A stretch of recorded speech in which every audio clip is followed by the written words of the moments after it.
Alright, hello everyone. It is Wednesday, October 7th, and this is your No One's Listening show. I think we sound good today. I finally think we did it. Hopefully. The panel's here, -1. To my left is Griffy's. Hey! His left is Manny's. Morning. His left is Bobby's. Yellow. And to his left is G-Man. Hey guys, happy afternoon, Wednesday, hump day. Alright. Let's do the show. The day of the humps. So, let's start with the trivia. I finally have a trivia question for today.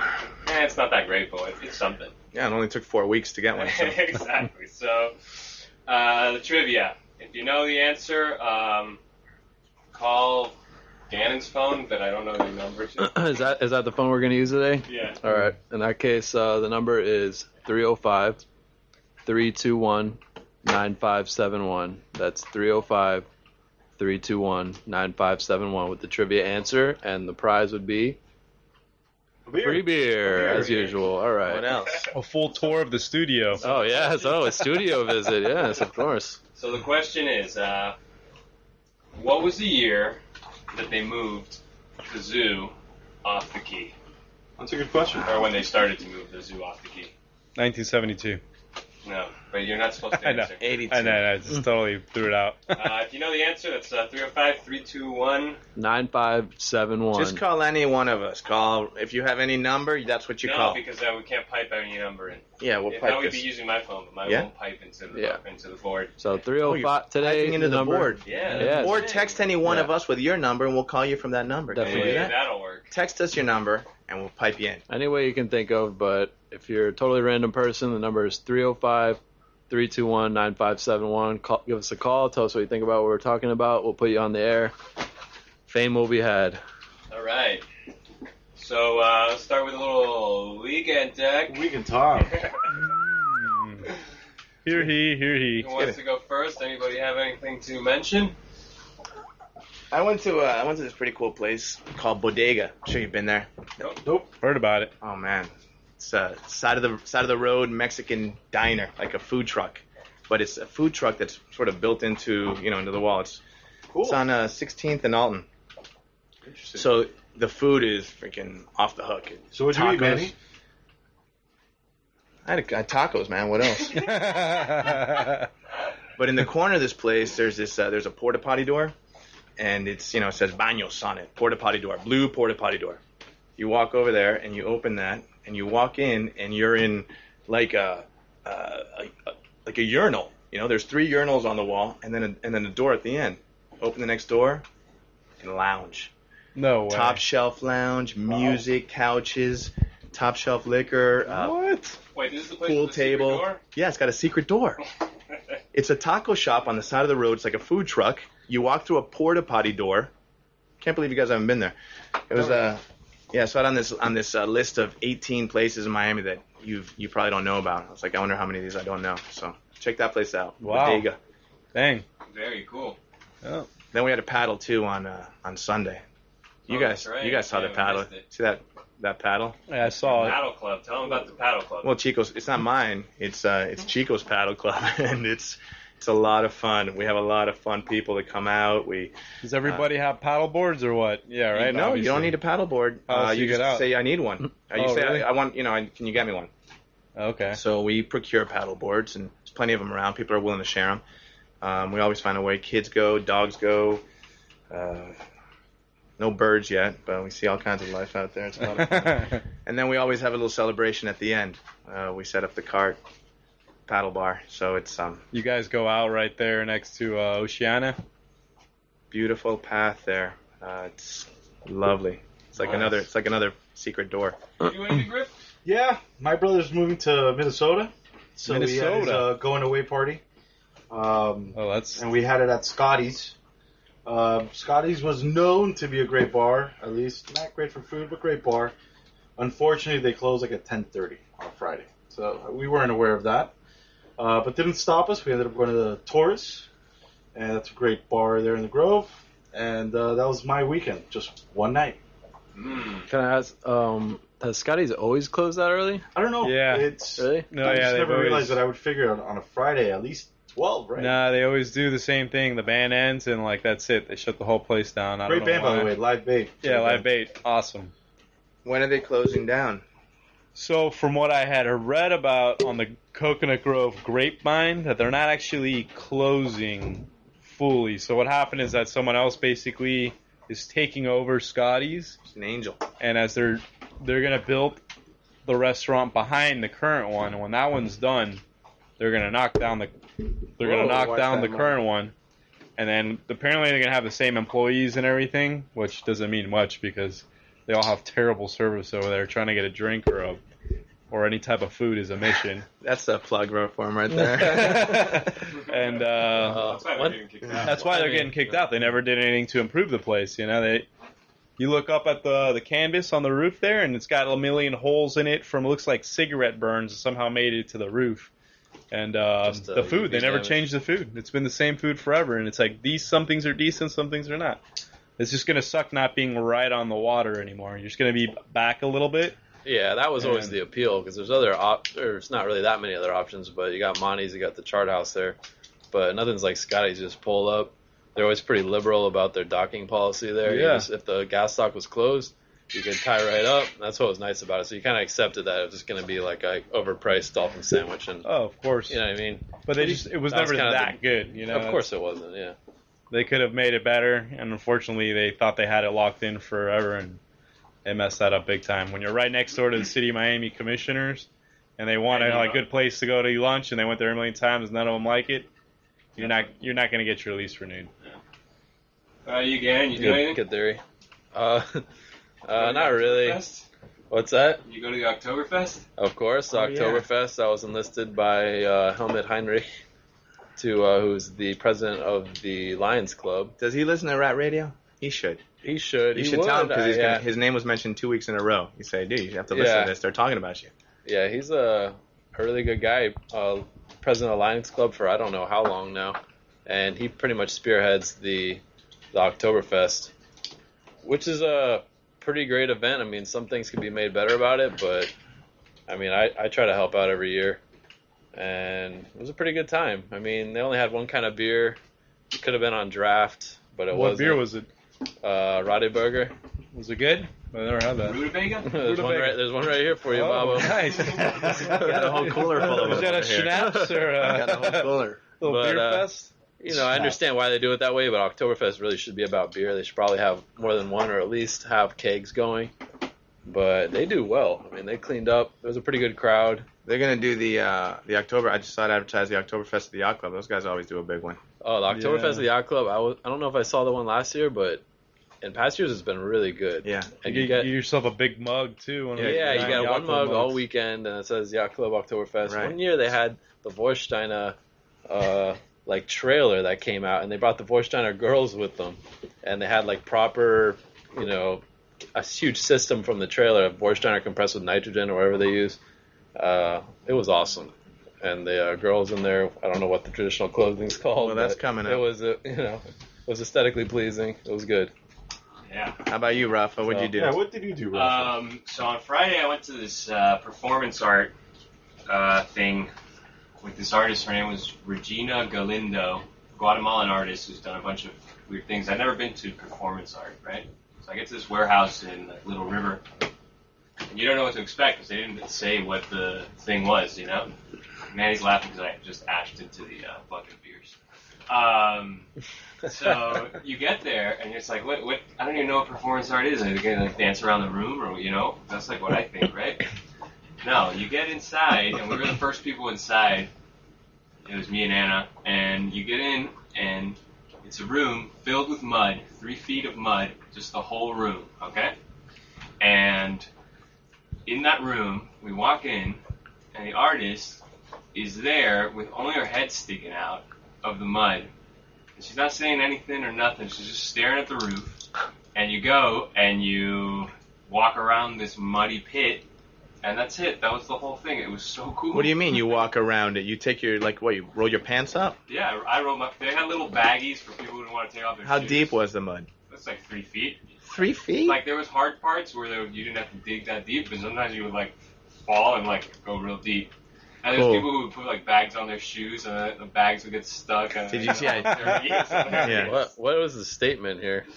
I think it was like about the downtrodden. What a dumb thing. Got to be of the earth, no shaving armpits or anything like that. Of the earth. I like that. Honestly, it wasn't dumb at all. It was super cool. Yeah. I haven't been to something that interesting in a long time. Yeah. It was like you're walking around this room. You never do this. Walking in mud with like a person right there, and you're like, what the hell's going on? And you talk and you hang out while this is all happening. You're not supposed to like just sit there and like awe or anything. So you just do your thing. Yeah, everything except to touch the artist. All right. You don't have to throw mud at her. And then I went to. You have to pay for that? Sorry. No, you don't have to pay. Oh, okay. And then I went to Gramps after, and I had a Smiths cover band, and they were perfect, dude. Like, I mean, they weren't the greatest cover band ever, but the guy like nailed it. It was just like Morrissey, and that was rocking. So I had a good time there. And then Saturday was pretty intense too, but.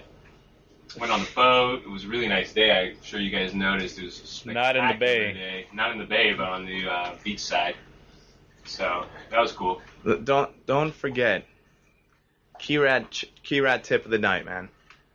When the wind's from the west, the beach on the key is the best. It's perfect. We all know those days that when you go out there and you're like, oh, I mean. It's been from the west. It held from the west. That's why the paddles were so nice. You had to have been out on the beach last week. Yeah, I did the same thing. I went on the boat on Saturday with Rolf and Glenn. Did you go right on front? Yeah, that's what you do. We left from the Grove. You guys left. We left from the Grove, and it was like 2 to 4 feet in the bay. We're getting pounded going to the yacht club. Picked up Rafa. Yeah. Went around, and then as soon as we got in front of the beach, it was in front of the key. It was awesome. Crystal clear water, flat calm. Everything had been blowing offshore for days. Awesome. And the surf was also apparently spectacular. I mean, I don't surf, but up at the whole Florida coast. A couple of buddies of ours went to Vero Beach to surf. And it was Did you see that picture of DDB? I saw a good one of him just eating it, wiping out. He's like, I don't know if that was I don't know if that was a real picture. No, I think that was like an older picture or something. I don't know, but I saw the same picture. It was self-deprecating. He's like, Daniel, meet Joaquin. Yeah, so like, yeah, exactly. Deprecating? Self-deprecating. All right, cool. Let's move on. You're listening to the No One's Listening show on Rat Radio. It's 6:45 p.m. on Wednesday right now. I'm saying this because now we replay the shows in the mornings and every day at 6. So if you're listening on a recording, that's why I say good morning, I think. It just came out there. All right, so... Talk of the town. The best story we got today is the Peacocks. the Peacock Conclusion.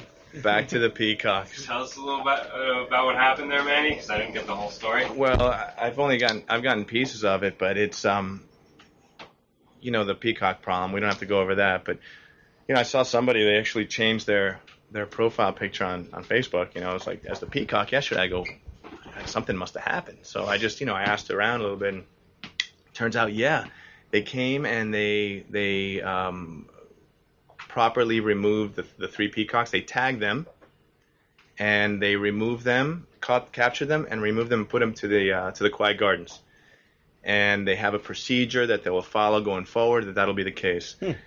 I want to know why they're not being destroyed, because technically they're not from Florida. They're kind of an exotic invader, eating plants. And destroyed by who? By what? No, I mean the FWC, like iguanas, or like a python or anything. Yeah, like I know everyone exotics. loves them. They're like beautiful animals. Well, they're beautiful until and they're awesome to see them. They're walking around until they come to your house and they take a crap all over the place, destroy all your vegetables and all. I mean, not your vegetables, scratch your car, and then ultimately the straw that broke the peacock's feather, if you will, was that one of them they tried to one of the people who was for the peacocks.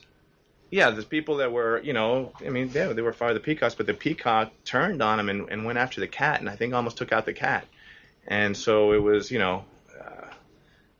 that's it. Right, so they're a nuisance. We need to get them out of it. Predictable end of the peacock problem. Yeah. So. It's like when you adopt a kid and then suddenly at like 4 years old, it turns out to be a little punk. Right. We'll send him right back. It's over. It's the redhead stepchild. You got to send away. That's awful. I mean, this story had a much happier ending, I think. They look cool and they're awesome when you're like driving around. You see them walking around, but they're definitely not from Florida. I can't believe it was ever a question of whether or not they should be relocated back to, the park. Well, they had become almost like pets there. Yeah, someone brought out some old, it's ridiculous. Some old ordinance that said that that Key Biscayne is a bird sanctuary. Oh, that has no bearing on these exotic birds. Well, I think this was before there was any type of ordinance on any type of exotic invader at all. Well, so it's like if you took matters in your own hand, just shot them. Overall, happy ending. I'm glad. About that? Yeah, I don't think there's anything they could do about it. Right. I'm satisfied with this. All right, so next thing, I'm going to skip over the yacht club one. If you want to call this guy. I told Justin. You want me to tell him that we're gonna let him chill for a little bit? Yeah, so I'll go on to the next topic. Okay. We can call him right now. I'm saying send him a text that we're going to call him. Gotcha. Have him on hold. So put him on hold. The Calusa Club is throwing a volleyball tournament on Saturday, October 24th. What's the Calusa Club? Yeah, what is the Calusa Club? Well, if there wasn't enough clubs on Key Biscayne, now there's another club. It's the Calusa Club. And we're in it, me and Gannon.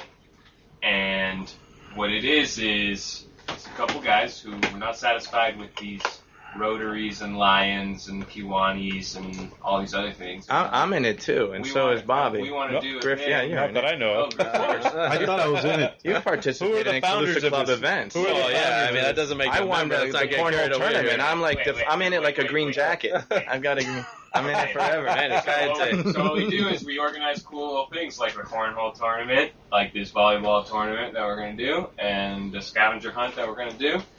And so this next thing is October 24th at the Beach Club, tentatively. That's the same day as Oktoberfest.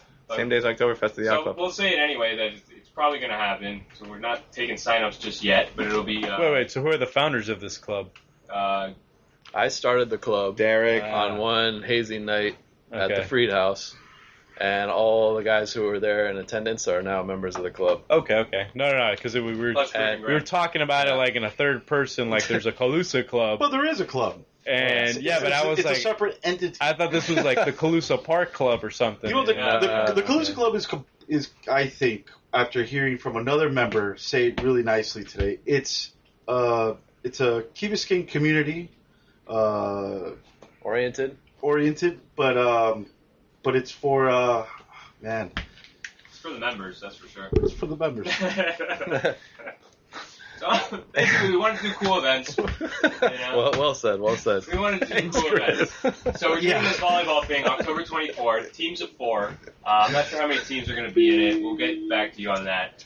But we'll have more news on that. So if you think you want to put together a team that'll play, you have to have one girl on your team. What's it cost? It's $40 a team for teams of 4. And what do you get? You get beer. Yeah, you get beer basically. Okay. And where is it? It's at the Beach Club. At the Beach You Club. get admissions to the Beach Club. Cover charge Beach Club. Somebody else. Well, I think that if you have a club like this, I think that it's a community thing. So it's like you're not in the club or out of the club. We're all in the club. Well, I mean, right? I like meetings and we have to like organize. Yeah. Really? Because I liked it on Facebook and I thought that was it. I thought I was in. No. Have you been tapped, Manny? Let me explain to you why it really happened. It's because when you I haven't been paddled yet, and you think, hey, wouldn't it be so cool if we did this? And wouldn't it be so cool if we did that? Well, we put the structure together so that we actually do those things. Wow. That's awesome. Just talking about it. And there's also a component. I think what Griff was trying to say that there's I'm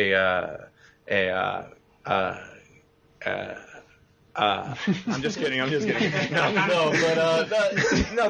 There's a foundation fundraising element to it too, right? It was a good cause element to it. I mean, isn't it? I read something about that. So far, I mean, we've done some things. We've done some things involving the key behind the scenes and also very visible events like the cornhole event.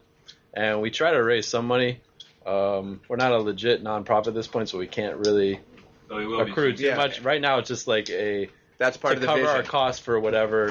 Right now, the cornhole tournament, we came out pretty much dead even. After... I didn't. I won $400. Oh man! Don't dig that one up again. That's why you're not a part of the club. That's a whole other show. Because you're the only money maker. What's going on? But it worked out really well. We definitely look forward to next year. The prize money, was obviously counted in. It would have been nice if members won it, so we could have fed it back into the community organization. But I guess we'll play harder next year. I think that's an awesome idea. Yeah, it's a great idea. In any case, Rafa said it. October 24th, the Beach Club, $40 a team, 4 people to a team, minimum 1 girl on your team, and it'll probably be a double elimination tournament, but that's yet to be decided. I can't. I'm not playing. I've retired from sports, but I'd like to come and obviously donate to the cause. Badger people on the sidelines, sure. that kind of thing. Right? So you're not going to defend your cornhole title next year? Cornhole for sure. I can do still. Sport. All right, and the other thing that's coming up is adult softball, which is so good. That's the best, man. You guys love it, huh? Yeah. That's so good. We got Manny's in on the email chain with the captains. Wait a minute, did you retire from softball too? Yeah. He tried to retire last year. So you're I know, last year. What a mistake. One last score. You know what the problem is of me not retiring last year? One, that we won it this year. And the worst is that now that team is Christian and George's team. Remember Christian and George? Yeah. Don't you remember those guys? Yeah. Oh my God! Good luck with those guys, man. Why I don't. No, not skill wise, just the craziness. That's what I'm talking about. Yeah. These guys would. We know. We probably can't even talk about that on the air.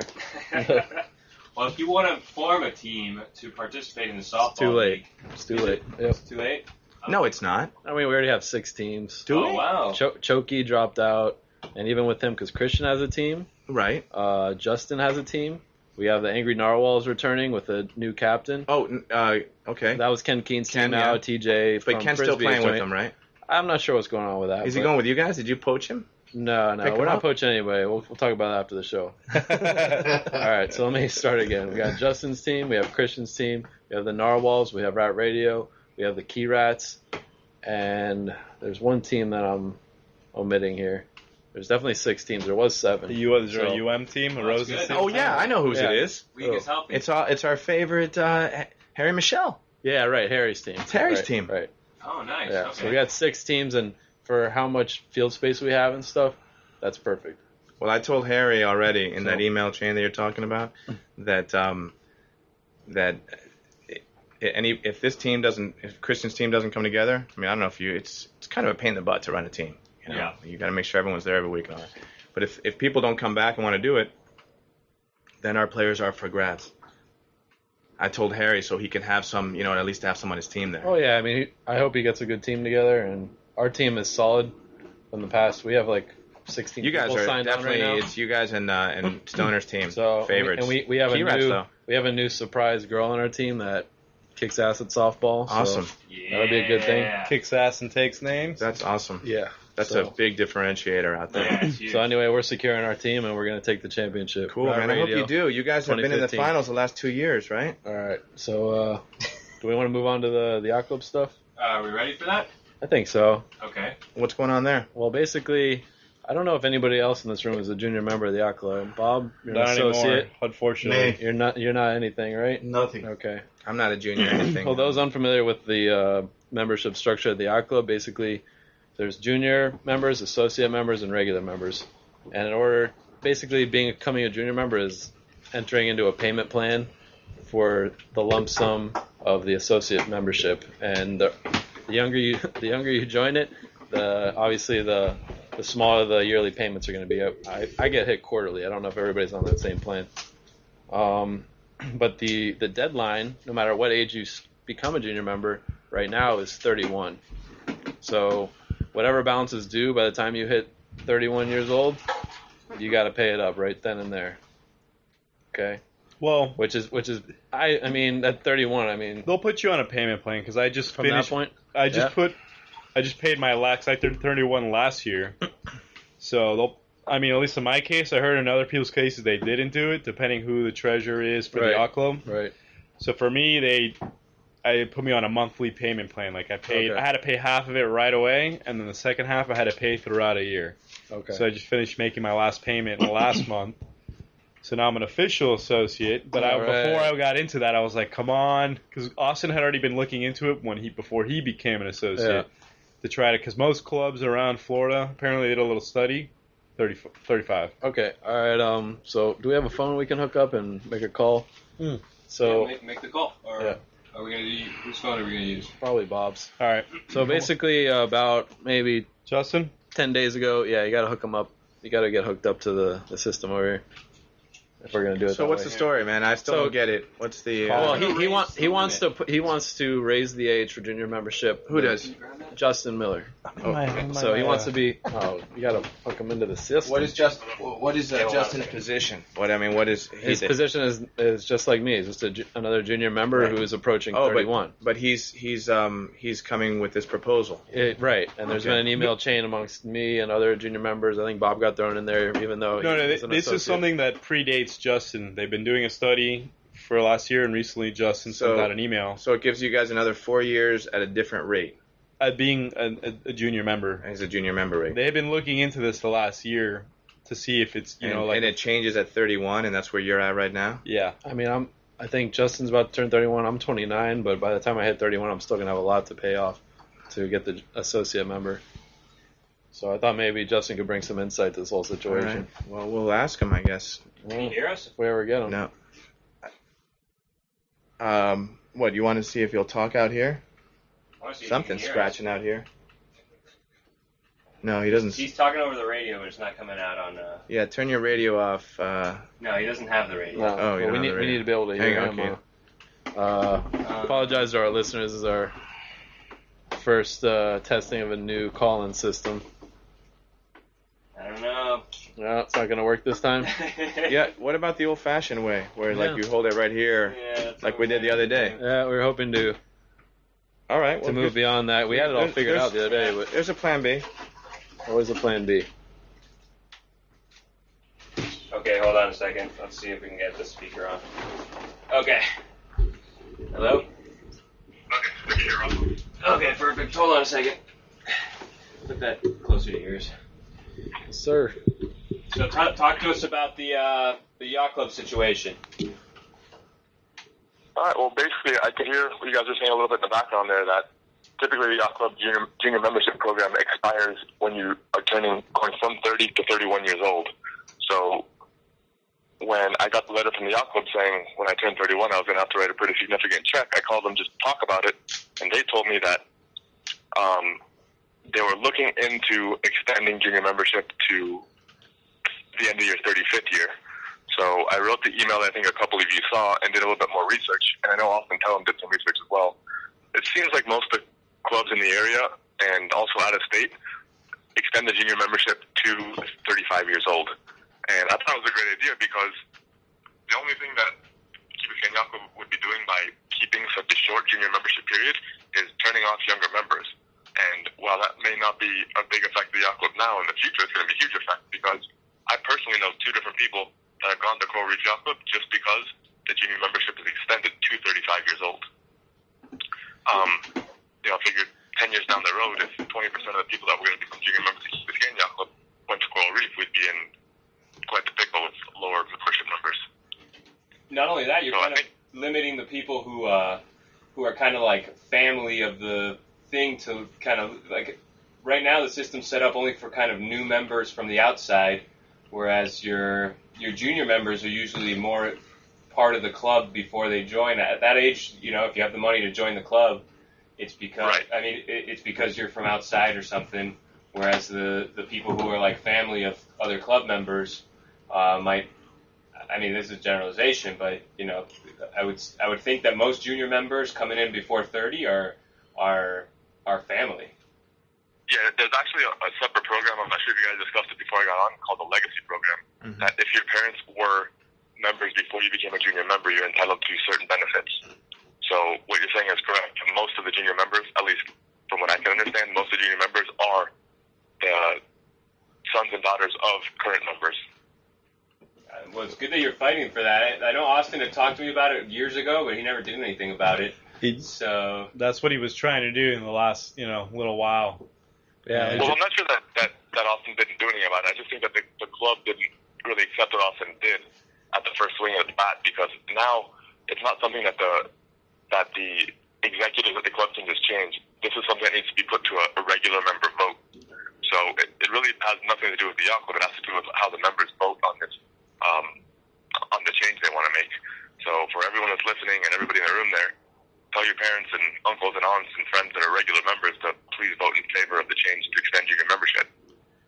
So, I think it's extending junior membership is a it's a win-win. You're still getting the same money, but it's also a win for the club and the culture that the club puts, which is let's party. Let's have a good time. Let's get together and let's enjoy let's include more people. Let's like include more people that are family members of a different generation, if you will. I think a lot of these bylaws that were wrote, 31, this is probably wrote 30, 40 years ago.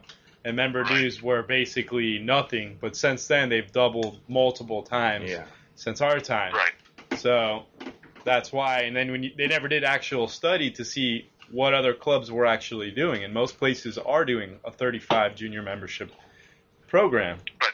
There was only one other club that I found that had a sub 35 junior membership where it ended. It was actually Riviera Country Club, and I'm not sure of all the specifics, but it's a completely different setup and type of club than Key Biscayne is.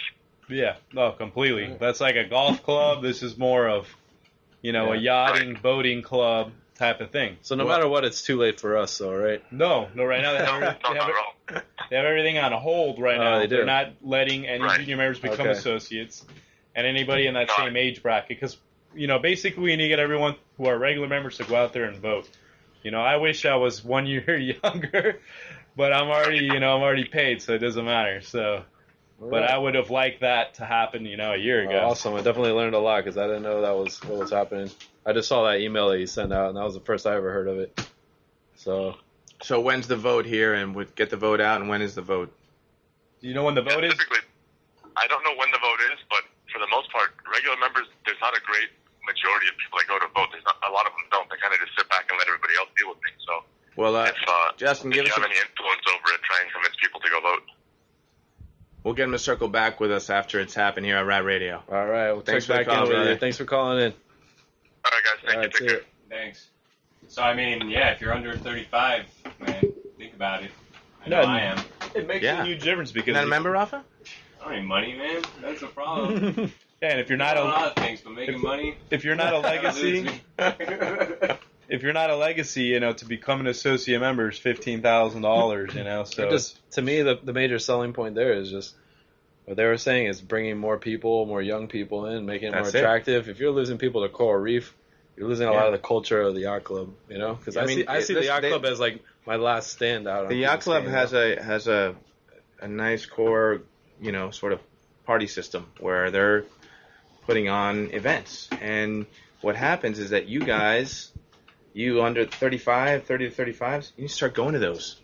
You need to start going to those and participating in those and show the powers that put it on that, hey, you know what? We need these guys here. So you guys can bring a lot and do it that way. Yeah. And that's what I'm talking about as a win-win. There's no doubt about it. You need to go to those things and not have your cooler on the side on the boat and drinking beers out of the cooler. No, a lot of people go to Coral Reef too because it's also a cheaper program to do. It's not even just 35; it's cheaper than. So the ball, for those of you listening there, do it. Yeah, 100%. And you'll see how much easier it is. All right, what else you got, Rob? All right, we got a lot more to cover here. A quick shout out to Mark Jones, who's called me about the radio a bunch of times. He just told us right now when Who's I hooked that? up to the. He's a guy from the Key. When I hooked up to the phone, he sent a text like, "Yo, it's not sounding right." And really, I could tell that it wasn't sounding right, but. You mean the initial call? Yeah, the initial call when we hooked it up. Something happened there, and it was like blowing out the. All right, we'll work on that. Hey, somebody's listening. Yeah, exactly. Oh no. And but he's called me about some other stuff, and so appreciate it, Mark. Hey, I want to give a shout out too to Tonika over there at AMD Security. Tonika, if you're listening, here's your shout out. What's up? And we do have another. Wait, do we have another caller here? Oh yeah, we do. Hold on a second. Hopefully it's long-time friend of the show. She's usually on the show, but today she's not here. But she's calling in right now. What is she? Wait, no, she's at the door. She's at the door right now. What's going on, Anna? Where have you been? What's she calling about? Anna, where have you been? What?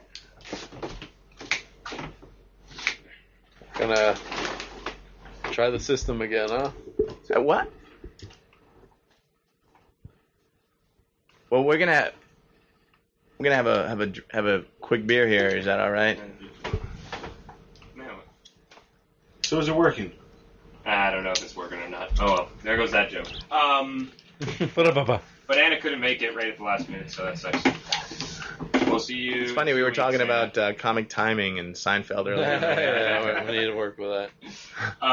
Okay, so what's next? I do have something here that I forgot to, that I never talked about, that I didn't write on the show notes, but I'll tell you right now. I got to the yacht club at Saturday when we got off the boat for a second. A 7-year-old had a birthday party that was as big as a wedding. At the yacht club? Yeah. Somebody told me they had 7 cakes. Okay? This thing is humongous. Now, what do you guys think of, like, parents getting their 7-year-olds a party? I mean, this had, like, a tarp, like a tent thing that could have fit, you know. Is that how do I think about it? My kids didn't know that they had birthdays till they were, like, 4. Dude, I saw one about 3 months ago that had one of those, those moonwalk things where you jump, but it wasn't that. It was zip lining across the whole moonwalk thing, and it was like literally almost 2-3 stories tall. And you could zip line across, and if you fell at any point, you bounced on the little moonwalk. I was like, are you kidding me? This must have cost a fortune. I have a buddy in my work at the fire department that does that for a living. He does like the old, the moonwalks, bounce house type of things, and I sent him that. I was like, look, you need to get one of these, and he could not believe it. Could not believe it. It's unreal that parents get these things for their kids. It makes me wonder if they do it for themselves, because they invite so many people. No, they do it for the neighbors. Yeah, exactly. So, I mean, they invite all their friends and, like, all the parents' friends and stuff like that, Like, no, but you know what? So what, dude? Come on. Yeah. I mean, look what you... But you know what it brings? How old was the kid? But 7. 7's a big birthday, isn't it? 4 7 years old. That's when you start. That's when you start remembering things. I would think, and that's pretty cool. You got everyone at the yacht club. I mean, sounds like Rafa didn't get the money, the party. How he got the party at 7 years old. I mean, it's not that. It's not that. My parents actually would hook it up for the birthdays, but I thought my birthdays were all right. I mean, I would go to the when I was Hot Wheels 11. Oh, that Hot Wheels, great. Grand Prix Racerama. Exactly. Qzar, laser tag, all that. That's like 7 cakes. That's comparatively modest. I mean, I don't think there's any debating the fact that the extravagance of these parties is not just for the kid. I mean, no, it's a lot. I've seen for some the of parents, these little. yeah. I've seen 3-year-olds' birthday parties that have like custom graphics and all types of crazy stuff. It's my son Mati's birthday coming up, and this is what I'm thinking about doing. Talking about birthdays. What year? How old is he going to be? He's going to be 12. Okay. So I'm thinking about doing a Fear Factor theme birthday. Wow. Fear Factor. I love it. Yeah, there'll be the eating things, a roach, whatever. There'll be the challenges, like walking through the mangroves, or a timer, races through the mangroves. And aquarium filled with there'll scorpions. Be the challenges, like you have to swim out here and pull pull sand. We always do this when we jump overboard. You have to pull sand up, right? What do you think of that, Rafa? Fear Factor birthday party. I like that. That's like a normal thing to do. That's a little more elaborate, but it's not like ridiculous. You know what I mean? Yeah. It's like, I don't know. It sounds awesome to me. No, but those elaborate parties. I would love to see this kid eat a cockroach. I mean, obviously. Just like I think Griff was saying, those elaborate parties are not just for the kids; they're like for the parents. Yeah, exactly. For the parents to jam. What out. else you got? But don't they think about that? I don't know. Let's call it what it is. It's a status symbol. Yeah. We have that it's the No One's Listening show. It's Wednesday, October 7th, and it is 7:10 p.m. Who's that trivia question again? Oh, the trivia question, of course. It's what was the year that they moved the Metro Zoo from the Keep? 1982. 1982. Now, what are you doing? It's I'm not just guessing that. 1982. Yeah, there's no It's gotta be guesses way among before that. There's no You can't guesses. guess. It's gotta be Okay. 70s. 83. No Okay, guesses no, amongst stop. the panel here. This is for Why? We callers should be able to only. guess. For I'm in people this who club. Hold on. in any club, buddy. We'll put you on the boat. You can call in. Well, Chico's Paddle Club is yeah, right, wide Chico's open. Paddle Membership is open. All you have to do is come. I'll show up. No, but so for those that don't know, and I'm sure there's a bunch of people who don't know, that the old zoo at the Crandon Gardens was Metro Zoo, the same zoo that's over there in way down south. And what happened was, after a couple hurricanes where like 200 animals died, they were like, hey, maybe we should move this thing out of here and build something a little more... Not to mention, it was pretty... When you go by there and you see some of the cages, you're like, exactly. oh my that's God. When we started realizing that, like, hey, maybe we should not treat the animals we like can't have a lion in a 10 by 10 area. They had a white lion, a white tiger there. That was spectacular. Remember that? Oh, yeah? They still have that right saw now. that. I think they have 2. And so they had a ballot initiative to, like, spend the money. It cost $8 million to move it over there. And so if you know the year, why don't you call in to 305-321... 9571. And we'll give you something, a beer, you get a tour of the studio, everything. You get the works, if you know the year. Moving on. What do we have here? We have the Calusa Mangrove Trail, which I don't really have anything to talk about that. Do you have anything? I don't know if you guys ever noticed when you're driving onto the Key past the Calusa Park there's a little sign that points to the right, and it says Calusa Mangrove Trail. The one we used to walk on when we were... I guess that's what they're talking about, but that's not a maintained... It's not even a trail. It's just a byproduct of canal dredging. And there's you mean no like clear the access. rabbit trail back there? Yeah, the trail leads way out. And Where secluded was? Or where What was that? we used to have the fort back Yeah, the there. fort back there, But I yeah. mean, it's a raised mound that heads way out to the West Point almost. That was a byproduct of a canal dug for drainage purposes a long time ago.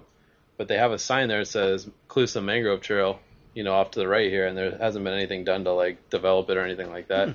I think it would be a cool project. Obviously, it's outside of our jurisdiction and everything, but it seems pretty cool, too. And you know what I read in the news, too, about the Ludlam Trail? They want to do, like, that run bike trail from, from Kendall Drive or Sunset Drive all the way to the airport, like 6 miles long or something like that.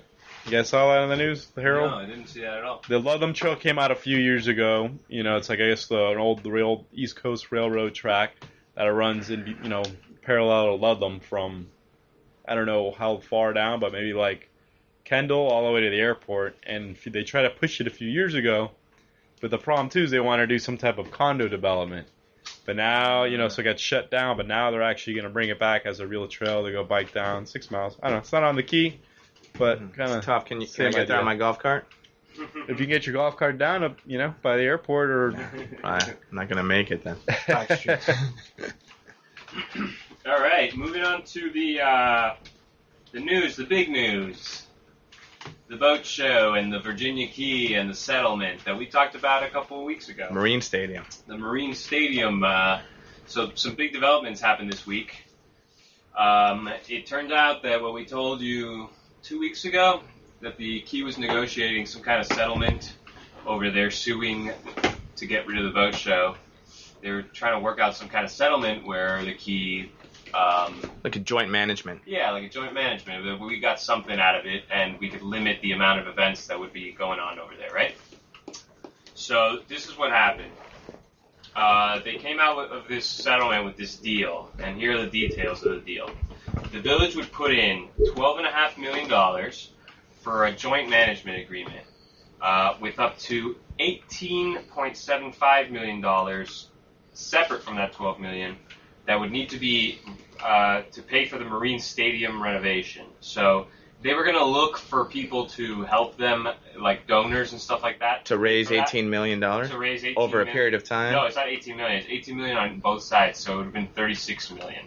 Almost $40 million to renovate the stadium. But they were hoping that they would get donations and stuff like that. Right. But if not, then the Key would be on the hook for that $18 million. Plus the $12 million just to be on the hook for so the basically $18 they're saying you can find $18 million on your Key and you come up with that and yeah, we'll do this. So it sounds okay, so sort of, yeah, and the Gloria Estefans and the Jimmy Buffetts, So that side goes to positive Theo City of calling Miami. Oh. Hold on. too hot. We had to call in. Hey, let me call you back. I'll call you. No, just tell them to hold. Tell them to be on hold. Put them on I'll hold. call him back. Like I'll Zeta call you back in hold? a second. Yeah, put them on hold, man. Hold. No, I got to explain this deal. I know, okay, but so you then can hold. Like the, NPR. this would have established the Marine Stadium Park Conservancy, which would have had 3 Key Biscayne appointees, 3 from Miami, and the revenue for any events there would have been split between the two. So wait, it would have been 6 members total? 6 members No, total. actually, So what happens when you have a split? that's when Bruce Matheson comes in and gets the Yeah, vote. that's what I'm wondering. Oh, he doesn't have anything to do with Who's this? who's got the majority vote on Well, that? that's That's they probably where- would pull a Bruce Mass. They would try and finagle their way out of Finagle. our Try and say that 10 times. yeah, exactly. They would try to finagle their way out of it. That was like great. they did to Bruce. They would do that to us on the key. Exactly. So far, That was the idea. They would establish for that $12.5 million in and that $18 million liability. We would get 3 people on a board with 3 people from Miami. Okay. Wow. Then the boat show would still take place in February. It's coming up February 2016, and it creates a path for it to happen again in 2017. Be a year-to-year kind of deal. Yeah, but there's nothing for the next one. It would all have to be approved, but it's kind of like in flow already. Okay. Right. Then it would limit larger events to 5 per year. What's a larger event? Under 7,500. Boat show type of thing, I No, would under assume? 7,500 people a day. Concerts were Yeah, great concerts could happen 5 per year. there. Yeah, Okay. I think that's After 2017, good. you could have events lasting up to 7 days with 10,000 people per day. How many of those events? It doesn't say.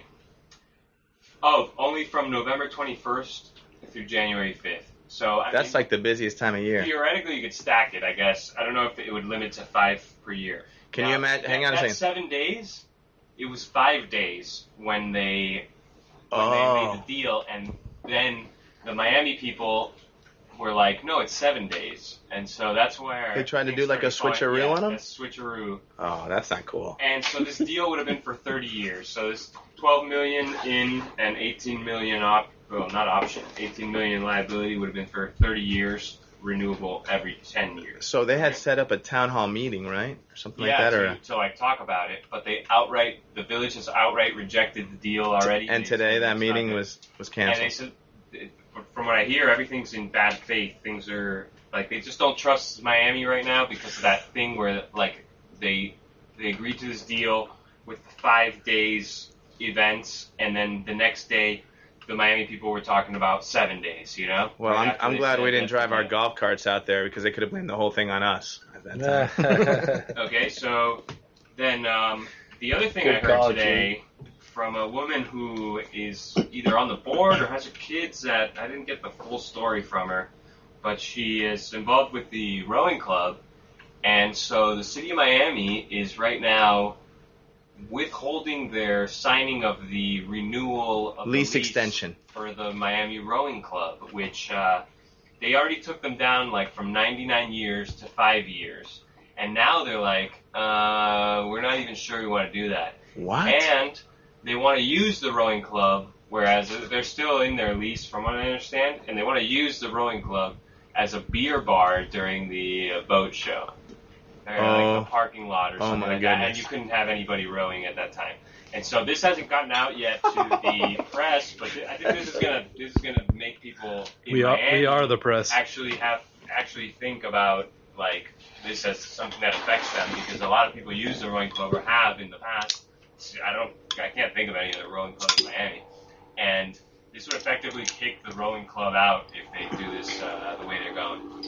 So we're going to talk to Theo, council member Theo Holloway, who's going to shed some light on what they're thinking over there at the council with this deal, what he was thinking before the deal. So let's give him a call.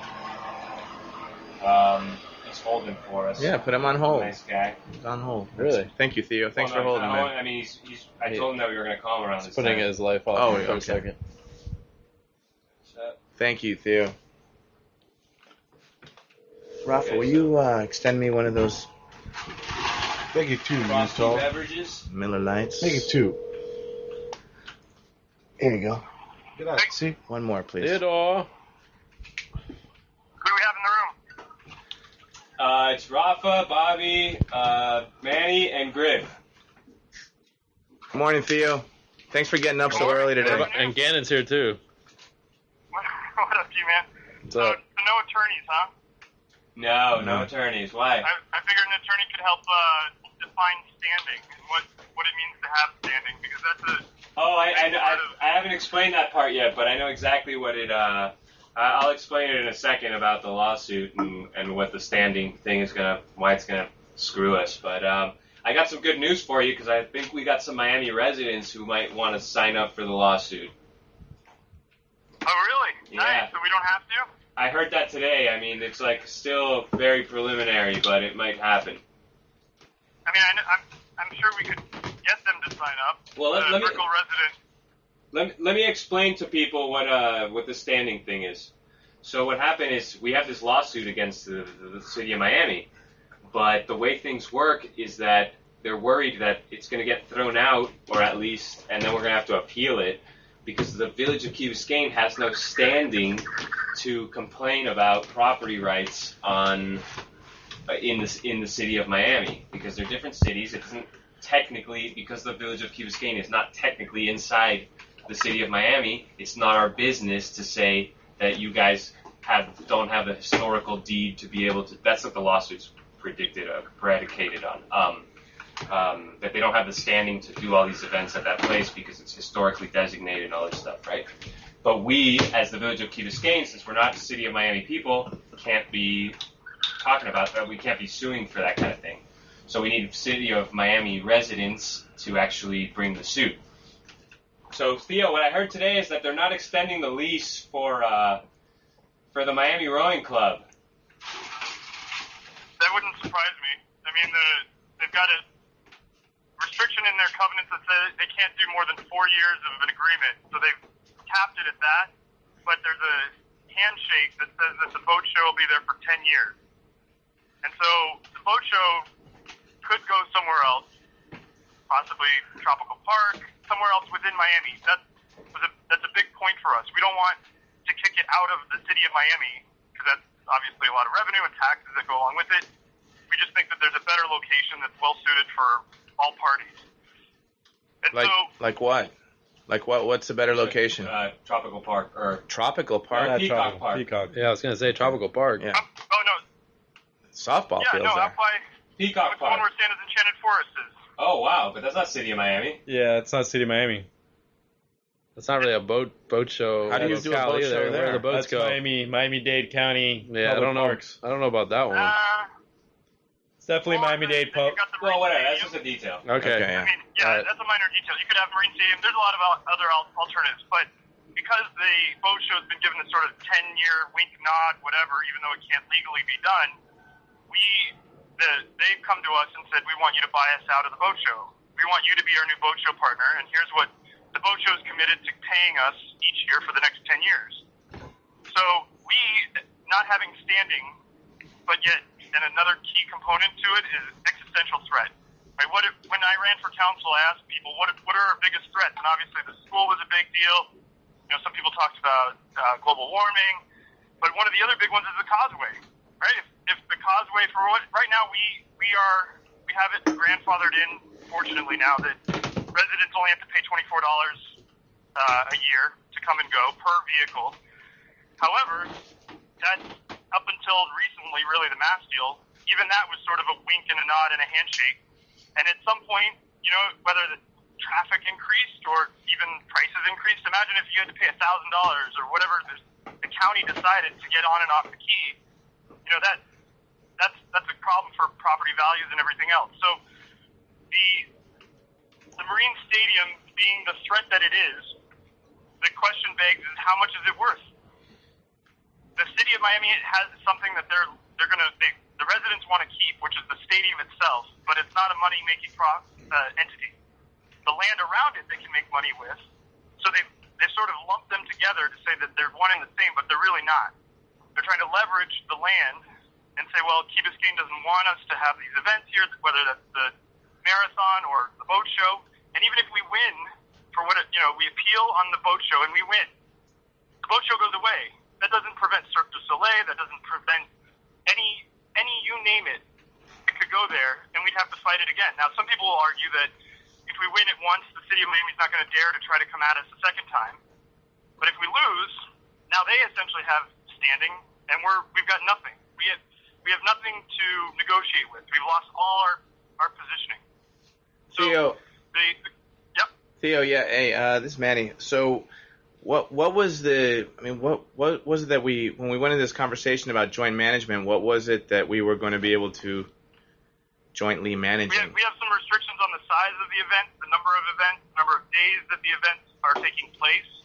So, for example, the marathon, we wouldn't allow for the marathon to happen, or the city walk, for example, at Virginia Key. The city of Miami would love to have it there. Beautiful location, gets people out of Brickell, but that also creates a traffic nightmare. Imagine coming home at night right now, the way that people are trying to get through Brickell, and we're having to contend with that. So yeah, the traffic's awful there. So you guys came to some agreements, and then what happened? How come this meeting was canceled? I mean, where did things go south? Where did things turn south? So when through the negotiation, because we can't talk to the city of Miami, we're also 7 people. Every step of the way, you have to sort of do this check and balance. The lawyers talk, they come to some kind of agreement, they come back to the council. And through that, there was always this concern of the proposal of the dollar amount. How much is it? Because it's not only the upfront cost that the city of Miami is asking us to buy them out of the boat show, it's also the cost to renovate the stadium itself. They want us to share in that burden. And so the debate has always been, well, how much is this existential threat worth? And how likely are we to win not having standing? If you think that we're going to win the case, well, then there's no point in paying them anything because, maybe we win this case and maybe we do set a precedent. And at that point, the city of Miami is going to say, well, we lost. Well, we're not going to have any events there ever. The alternative is we lose. Now they can have whatever event there they want. We have no say over it at all. And so weighing the cost-benefit of both of those is where tomorrow's meeting got canceled because we don't really have a majority. So, Theo, you were kind of originally for finding some kind of deal. What would be a good deal? There's no good deal because no one wants to pay. I wouldn't say no one feels good about paying anything. Why should we pay just to have shared custody of a piece of land that isn't even within the village boundary? The problem is, what number is too high? In my view, there's at some point we just recently decided to not lower the millage and roll back the millage rate, which gave us about another $10 million in bonding capacity, another $1.5 million per year. So that's roughly $12 million when you combine the two. And when you look at that, that's roughly what we would have to pay up front to the city of Miami. So in my view, is this deal, in terms of the sequence that we went through, the best deal we could have gotten? I'm not so sure, because we got to a place where we kept saying, let's bring that number down at $12.5 million lower, and we didn't get any. At a certain point, we didn't get it lower, and I'm not sure, sort of why. That's the question. Why did the number keep coming down and meeting us in the middle? So where do we go from here? I mean, we're gonna get screwed, I guess, is what you're saying. Like, there's no good. We're gonna keep our money, but we're gonna get. This is it. I mean, they're gonna use their property. I'm kind of curious. We'll keep the money that we would have spent, and at this point, it's sort of a wait and see. We expect that the boat show will screw up. We expect that it'll be a nightmare, and we've never let up on our lawsuits. So the hope is that, and the risk, it's all about how risk adverse you are. If you think that, in my view, the government shouldn't be risky, and this is why I think we should take this deal, because the alternative is much more detrimental. Look at, the zoo and Crandon Park, we had an opportunity to buy the zoo at one point. We didn't buy it because we lost it by one vote. The council voted 4-3 not to take control of Crandon Park. When was that? When was that, Theo? When was that? What year was that? Exactly. Well, I don't want this situation to be in the past because of $12.5 million. And yet other council members are willing to gamble. Ah, I see. Huh. Like the cut of your jib, Theo. I'm kind of curious why the city would negotiate in any way. Because we've brought it hard. The mangroves, you can talk to people all over the county. Some people even outside of the city and state know that the city of Miami violated the county laws around mangroves because we put so much pressure on them through PR. Yeah. So they're vulnerable to. They don't want negative PR. The boat show certainly doesn't want the negative PR. I mean, the boat show wants to make money. They want people to come. So that what we're holding right now is we can turn up the volume and make them look really bad. Well, how much money do we have, and could we offer it all to them to have complete control of Virginia Key?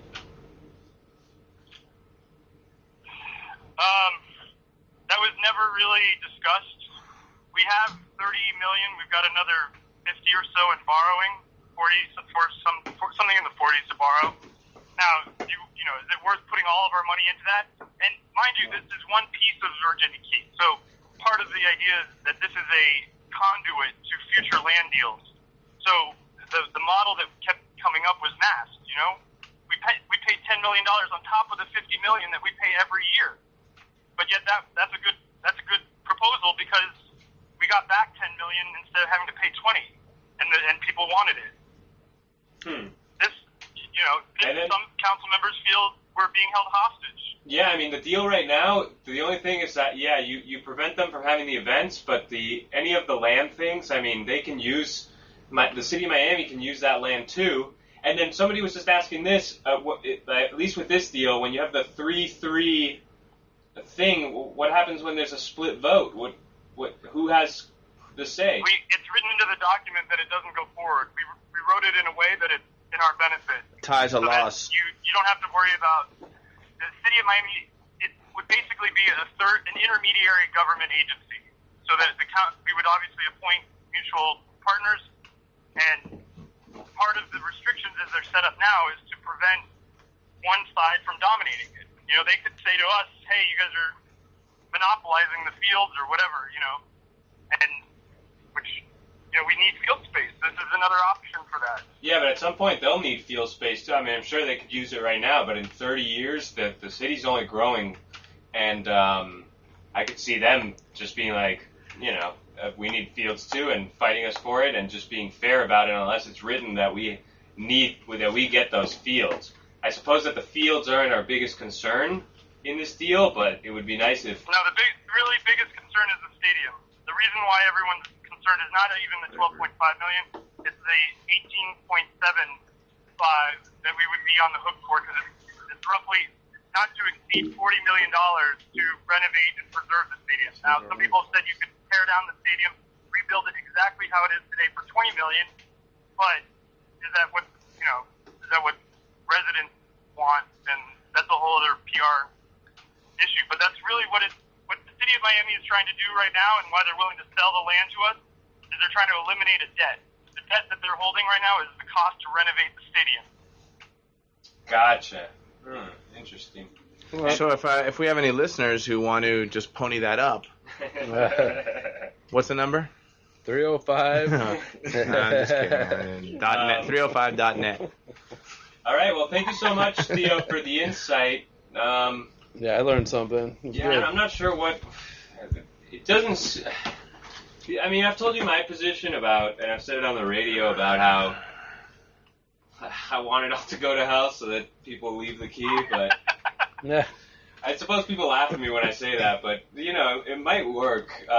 Who's going to listen? No, there's no bottom to that. Where does it listen end? to a show. Once you start that process, it's a cycle. Yeah, I know, but we'll stay. The geography stays the same. It's just as nice, I mean. But all that said, the other thing that I guess that I would think about with this deal is that, okay, so is it written in a way that we can't get bamboozled like Bruce Matheson and his position on the trust and all that stuff?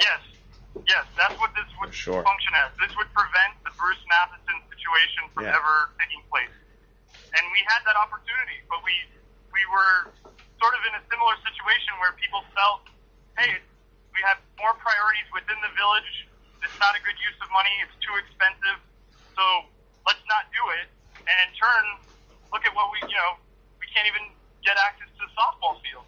Well, let me tell you something. You guys should play a little hardball because from what I understand, this Miami Rowing Club thing, they announced it to them that they weren't going to... They've kind of just been delaying to them, but it all happened when they thought they had a deal with the key. Okay? So they know that they are treading thin ice. And if this rowing club thing comes out, and I think it will soon, you're going to have Miamians who will want to sign up to this suit, and then you have standing. Yeah. So what I'm saying is, like, you know, even if you don't take this deal, there might be an even better deal coming down the pipe. That's the hope. At this point, I certainly hope so, because if we just gambled away on this deal and we don't get a second shot, that's not going to be pretty. Theo, we got to start grabbing all the land that's right here in our village. I agree. We got to start grabbing all that land. Yeah, because, that's the other question. All that land. Is if we took this deal today, how would that affect our ability to... Imagine that we could get a house... Imagine that we could get a bayfront house, right, the one next to the Weaver lot, okay, for 10 mil, for 8 mil, okay, for 7.5 mil. Okay, that's a little unrealistic right now, but imagine the one right next to the Weaver lot comes up for sale, and then everything's kind of in motion. Could we still buy that, even if we're committed to this almost $30 million deal? Yes.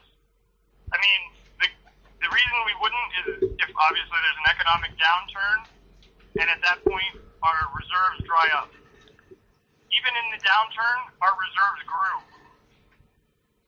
Yeah, I mean, I still think you're talking about buying a property on the Key, which would be a nice park and all that, but this is a much bigger picture than that with the boat show and the Marine Stadium than just having a nice little pocket park on the bay. It's a different level. You know? Yeah, but a way different level. It's a way different level. But I don't see the benefit for the city of Miami other than to like save face this year. No, to pay for the stadium. But pay for the stadium. But will all these new condos, all the things coming online, all that shit can be paid for in 2 years. And they can be done with it, and they have a permanent money-making situation, having a boat show and throwing whatever they want every single year. I think they're trying to save face just to like throw a location this year with the boat show. In other words, take the deal, Village. Maybe but then not. Thomas Thomas Regaldo came out on Miami Herald and said he's like, no benefit. He's like, I don't like the idea at all of giving control away for Virginia. This council is not going to let that go. Theo, thank you so much for the call. We're running a little late on time. Great call, Theo. Thank you, Theo. Thank you. We'll talk to you soon. Guys, appreciate it. Take care, brother. Thank See you. ya. All right, so we got about 4 minutes left. We're way over time. It's a doozy. I know, Thanks, Theo. I mean, like, the technical details of the scheduler and all that stuff. So you just heard it there. I mean, he's... You know, I understand his position because the council has so many times Drop the ball. in their inaction, you know, made like their inaction causes things to happen. And so Theo's like, oh man, if we don't do this, they're gonna have a ton of events over there. It's gonna be a premier spot in Miami, and people are gonna love going there, and it's gonna be hell for us. Well, not just that, but I mean, what really hit me was when he's talking about the zoo and how the Key Biscayne had an opportunity to buy that property, and how incredible that would have been right now. Mm-hmm. You know, so it's not just the risk of we wouldn't even have this it's show. not just the risk of extremely busy and traffic and everything. It's the risk of foregoing something that could be a real asset to the community. No doubt about it. You know, I mean, that's pretty crazy to think about that. It's a little sour in the sense that all you're paying for is that they don't have events. Yeah, you know, you're not paying for any. G-Man, right now, it's not any like. You can't compare the old zoo property to the Marine Stadium, because if we own the Marine Stadium or we control it, you know what we're gonna do out there? Nothing. We're gonna leave it open. It's gonna be, you know, there'll be I mean, what are we going to do there? It'll be a lot of money. We have those fields. I mean, they're going to build fields. All right. Fields. Yeah. I think you can compare it because I think the zoo could be a lot different than it is right now. I think the reason the village... It's nice that it worked out that way. They didn't necessarily have to. Gave away, you know, never like actually took over that. The houses now weren't worth... I mean, the houses then were not worth what they are now. You know, they didn't have... The village didn't have the revenue that it does now.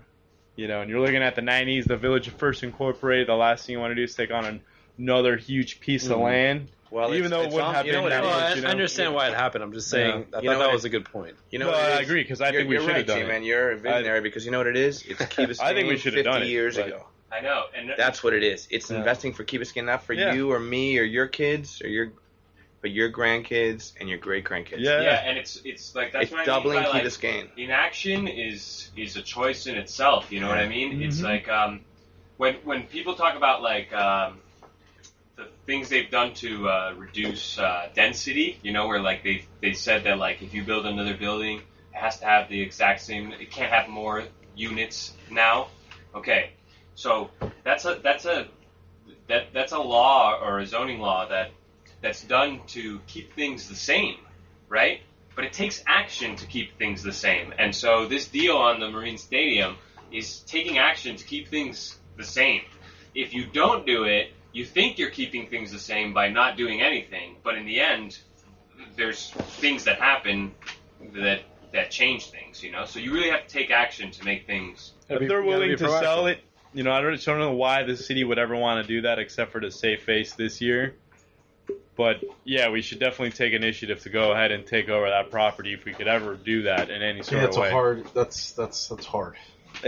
But I just don't see how the city would want to do it. And they don't want to, and it was an attempt to do it, but ultimately the city started changing the rules, and that's them saying we don't really want to do this. Let's see how far we can take these money, because the money that they could make in the long run is going to way supersede the $12.5 million to $18.5 million that we're going to give them.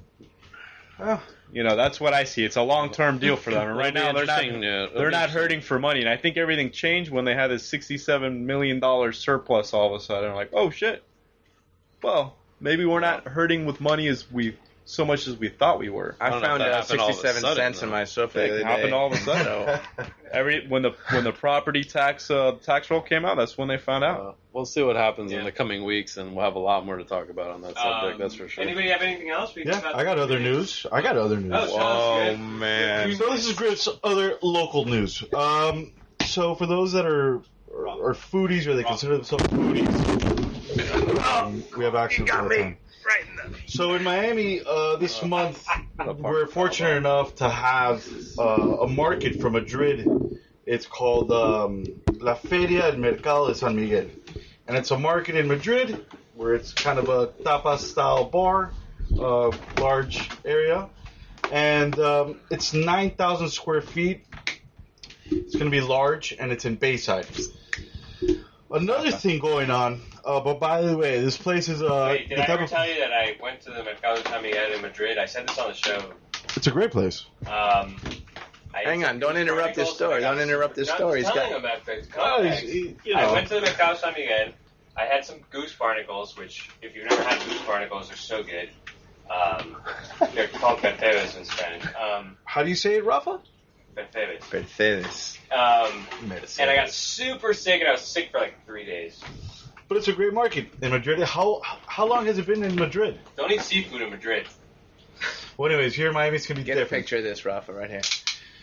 But anyways, another thing in local other news. In Coconut Grove, there's a new restaurant in town called Harry's Pizzeria.